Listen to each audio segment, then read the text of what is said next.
जय श्री कृष्णा। भगवत भक्ति चैनल में आपका बहुत बहुत स्वागत है।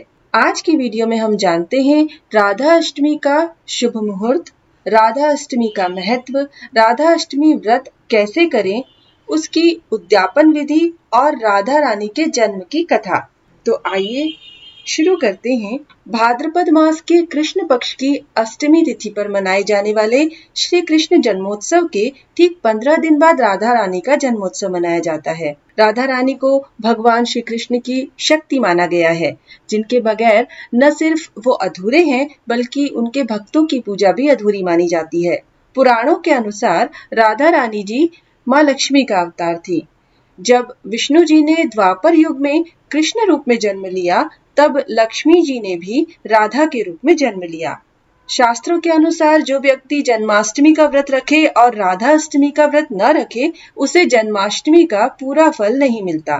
इस दिन जो इंसान पूरे मन से राधा रानी जी का व्रत रखता है और पूजा प्रार्थना करता है, उसे जीवन में सारे सुख और साधन प्राप्त होते हैं।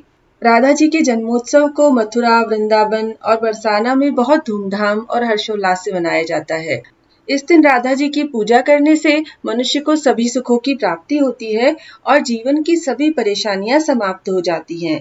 भगवान श्री कृष्ण के भक्त राधा अष्टमी पर राधा जी की पूजा को विशेष महत्व देते हैं।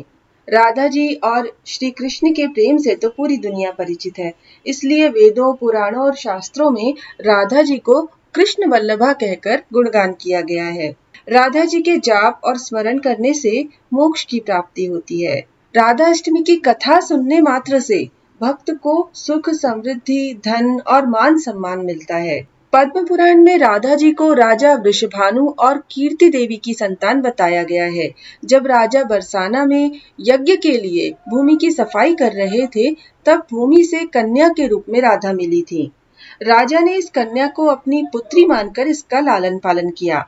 कहा जाता है कि राधा भगवान श्री कृष्ण से 11.5 माह बड़ी थी। हिंदू पंचांग के अनुसार इस वर्ष राधा अष्टमी का पावन पर्व 23 सितंबर 2023 को शनिवार के दिन मनाया जाएगा।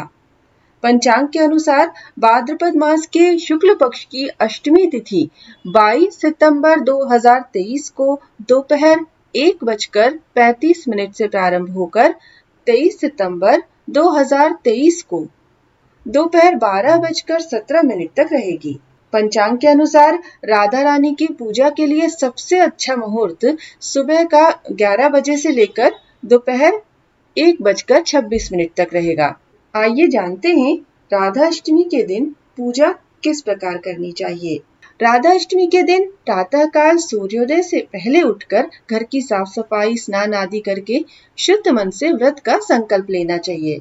इनकी पूजा के लिए हमेशा दोपहर का समय उपयुक्त माना गया है, इसीलिए दोपहर में पूजन स्थल में रंगोली, ध्वजा, पुष्पमाला, वस्त्र, तोरण, इन सब चीजों से सजा लेना चाहिए।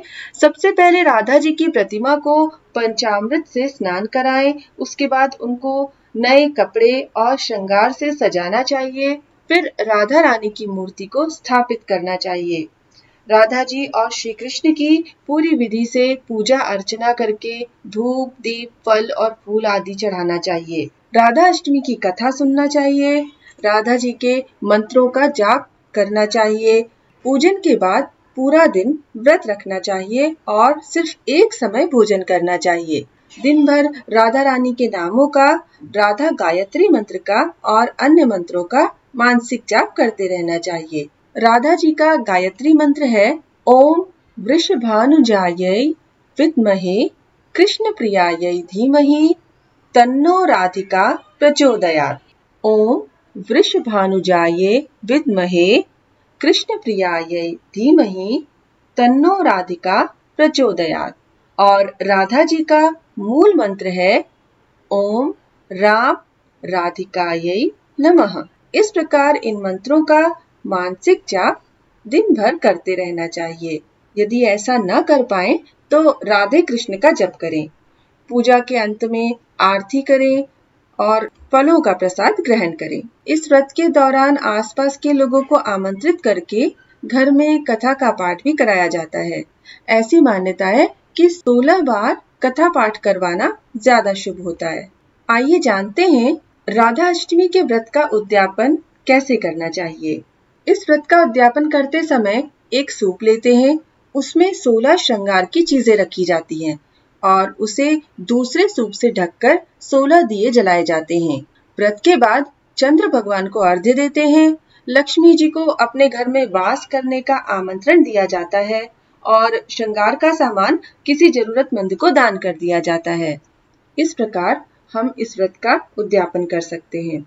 तो दोस्तों, आज की वीडियो आपको कैसी लगी? कमेंट कर हमें जरूर बताइएगा। जय श्री राधे, जय श्री कृष्ण।